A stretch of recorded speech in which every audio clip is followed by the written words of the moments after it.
turn to section 4. You will hear lecturer talking about ocean energy. First, you have some time to look at question 31 to 40.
Now listen carefully and answer question 31 to 40. Ocean energy, also known as marine energy, is a promising source of renewable power that harnesses the natural forces of the ocean to generate electricity. This energy is derived from several marine sources, including tidal movements, wave power, and ocean thermal energy. With growing concerns about climate change, rising global energy demands, and the need for sustainable alternatives, ocean energy stands out as a potential solution. It offers a consistent and abundant energy supply, with oceans covering over 70% of the Earth's surface, making them a massive reservoir of energy potential. Tidal energy is one of the most reliable forms of ocean energy. It exploits the gravitational pull of the moon and the sun, which causes regular rises and falls in sea levels known as tides. Tidal energy systems generally involve placing turbines in strategic locations where tidal movements are strong, such as estuaries or coastal regions. These turbines capture the movement of water, converting kinetic energy into electrical energy. The advantage of tidal energy is its predictability. Unlike wind or solar power, the cycles of the tides are known in advance and occur consistently. Projects such as the planned tidal lagoon in Swansea, Wales, are expected to produce large amounts of electricity, reducing dependence on fossil fuels. Wave energy is another form of ocean energy that captures the energy generated by the movement of surface waves. Waves are created by winds passing over the surface of the ocean, and their energy can be captured using a variety of technologies, such as floating devices or submerged systems. Wave energy has the potential to provide a vast amount of renewable electricity, particularly in coastal regions where wave activity is strong and continuous. However, wave energy faces challenges, such as the unpredictability of wave direction and intensity, which makes the design of efficient wave energy systems difficult. Ocean thermal energy conversion, OTC, taps into the temperature difference between the warm surface waters of the ocean and the cooler waters found at greater depths.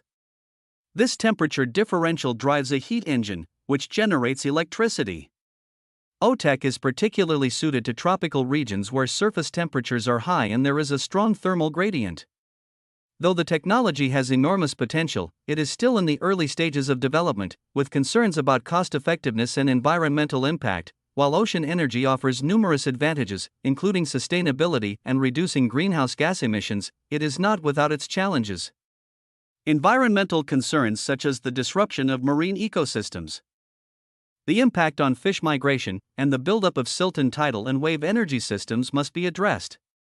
Furthermore, the initial costs for deploying ocean energy technologies are high, and the technologies are not yet as widely adopted as other renewable energy sources like solar and wind.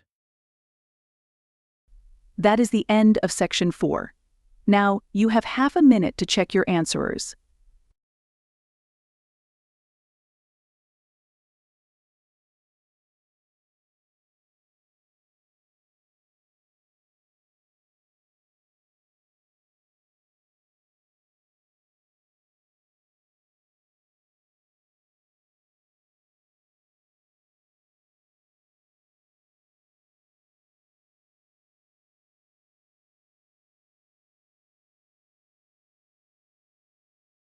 Now turn to section 4. You will hear lecturer talking about the importance of milk in human nutrition. First, you have some time to look at question 31 to 40.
Now listen carefully and answer question 31 to 40.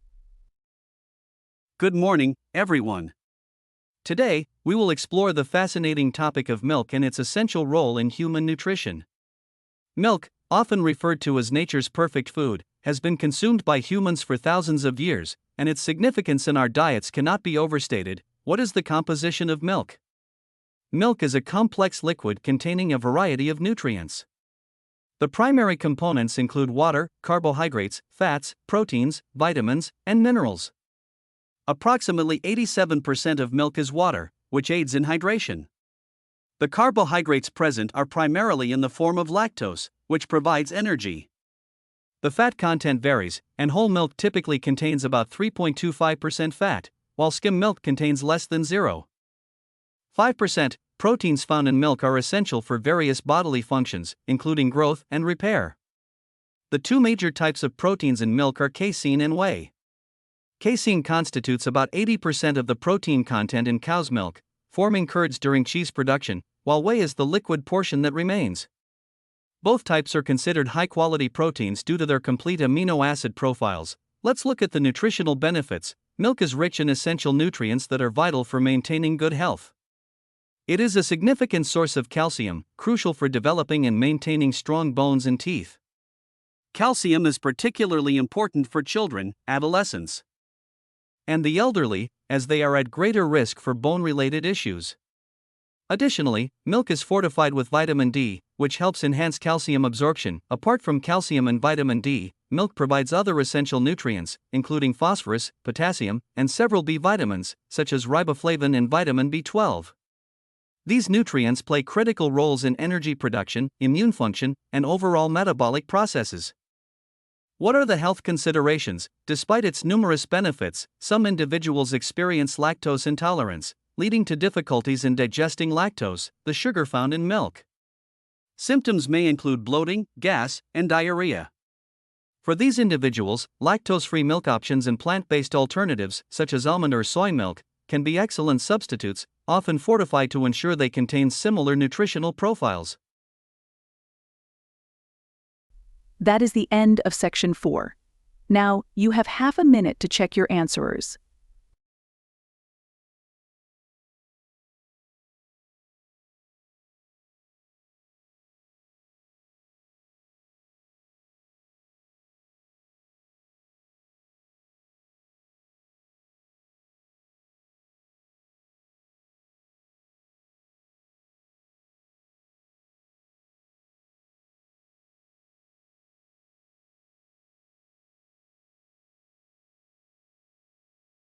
Now turn to section 4.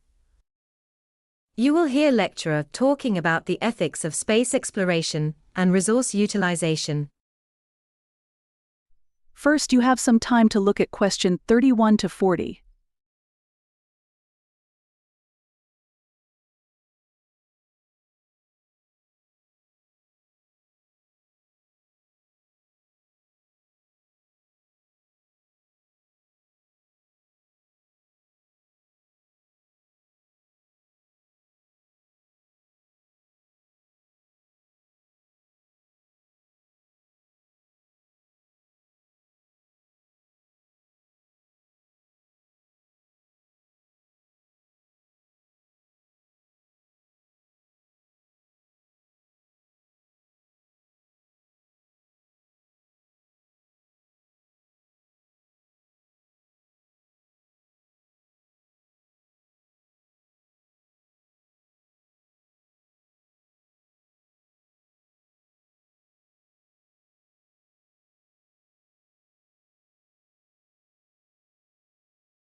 Now listen carefully and answer question 31 to 40.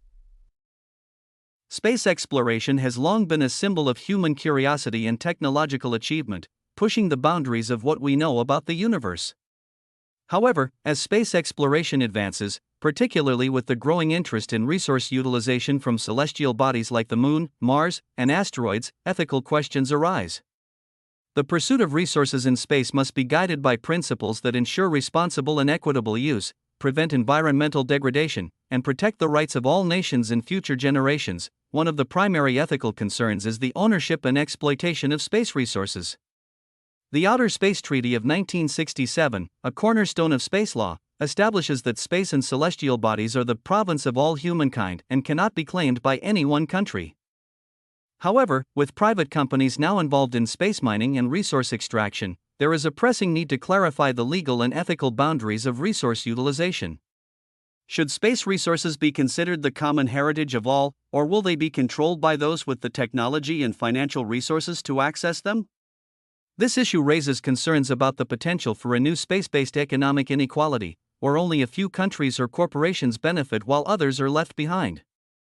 Environmental ethics is another significant factor in the debate over space exploration.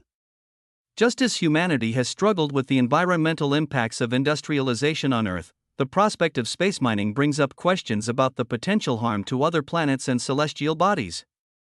Altering or damaging these environments, even if they are not inhabited, could have unforeseen consequences for both science and the integrity of space itself. Is it ethical to strip mine asteroids or exploit resources from the Moon without considering the long-term impact on these celestial environments? The concept of planetary protection has been central to international discussions, ensuring that human activity in space does not lead to contamination or irreversible changes to other worlds. Moreover, space exploration is expensive, and there are ethical concerns about the allocation of resources. With billions of people on Earth lacking basic necessities such as clean water, food, and healthcare, some argue that investing heavily in space exploration diverts resources away from solving pressing problems on our planet. Should the immense costs of space exploration be justified when there are so many challenges on Earth that demand urgent attention? Proponents of space exploration argue that the technological advancements gained from these missions could ultimately benefit humanity by providing new solutions to these problems, but this remains a topic of heated debate. Another ethical dimension involves international cooperation. Space exploration, by its very nature, transcends national borders, and many believe that it should be a collaborative effort for the benefit of all humanity. However, geopolitical tensions and the increasing privatization of space endeavors complicate this vision. How can the global community ensure that space remains a peaceful domain, free from conflict and militarization? The militarization of space is already becoming a reality, with countries developing space-based defense systems. This raises ethical concerns about the potential weaponization of space, which could spark new forms of conflict. In conclusion, while space exploration opens up new frontiers for scientific discovery and resource utilization, it is fraught with ethical challenges. The issues of ownership, environmental impact, resource allocation, and international cooperation all require thoughtful consideration. As we push further into space, it is crucial to establish ethical guidelines that ensure space is explored responsibly, equitably, and sustainably for the benefit of all humanity. That is the end of section 4. Now, you have half a minute to check your answers.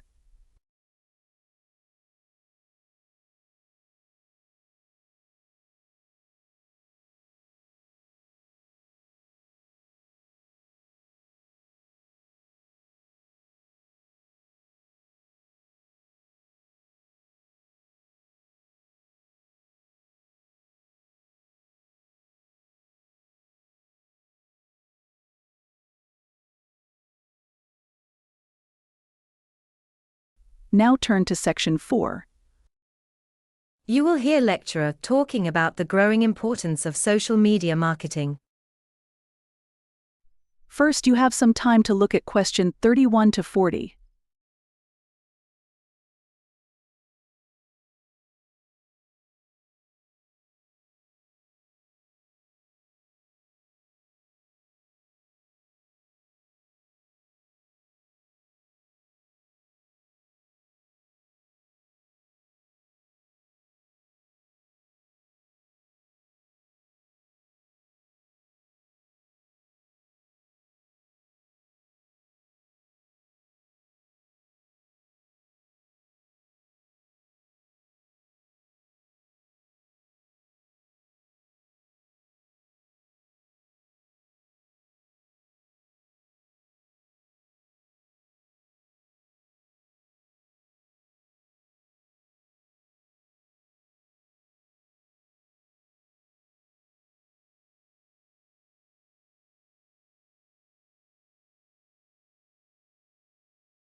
Now listen carefully and answer question 31 to 40.